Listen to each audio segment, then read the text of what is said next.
Customized employment is the term we use to describe the process where you try to fit employer needs with an individual job seeker. So we spend a lot of time getting to know an employer.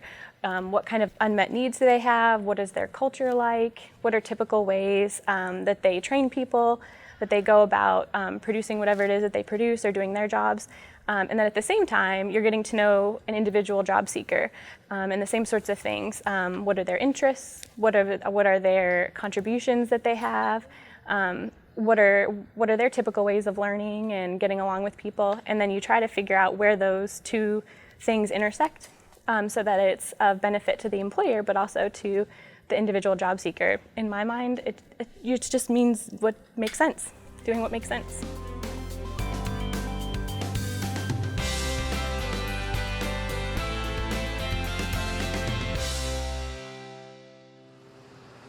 Gale is has just been a huge blessing to Uppy. She is hardworking, motivated, very task-oriented, and gets the job done. I like it. I make coffee. I make coffee and everything in here, and I like it here very much. In every situation with an employer and employee, it's got to be mutually beneficial. It can't be seen as a charitable event.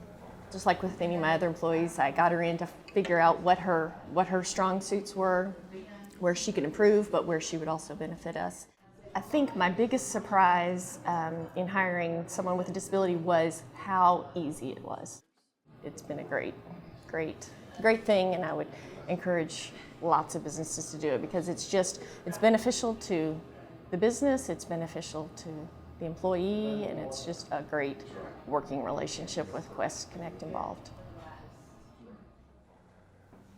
I think the great thing about customized employment, if you're really doing it in its truest form, and you're looking at an employer's unmet needs and what their interests are, and you're looking at an individual's strengths and what they have to contribute, but then also paying attention to things like natural support, an employment specialist, all they really have to do is act as a resource and then get out of the way.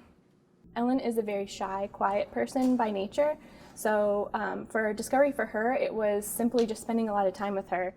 We checked out her reading skills to see, was it simply an interest or was it truly a strength, and it turns out it was truly a strength. Terry and Sarah do not need to stand over Ellen. Ellen is able to go from task to task very well on her own. There's little points where Terry kind of has to come in and check in. Okay, Miss Ellen, what have we finished? Do you want to go ahead and check it off your list? Any tasks that come about that she needs to do or any new jobs that we need to do in the media center, I show her how to do it just basically. And if she can't do it for any reason, if there are any limitations or anything like that, I work up something that we can accomplish it. Not only is Ellen benefiting us by taking care of tasks that were kind of weighing down our time, but she's benefiting our students hugely, just in showing them that you can overcome different challenges, and showing that how much she loves her job and her enthusiasm, and just her overall demeanor has made her a great role model for our students. I love my job. We always say it's a team effort here. We stress teamwork. And so Robbie has showed that to our other work studies, that if he can do it, they can do it too.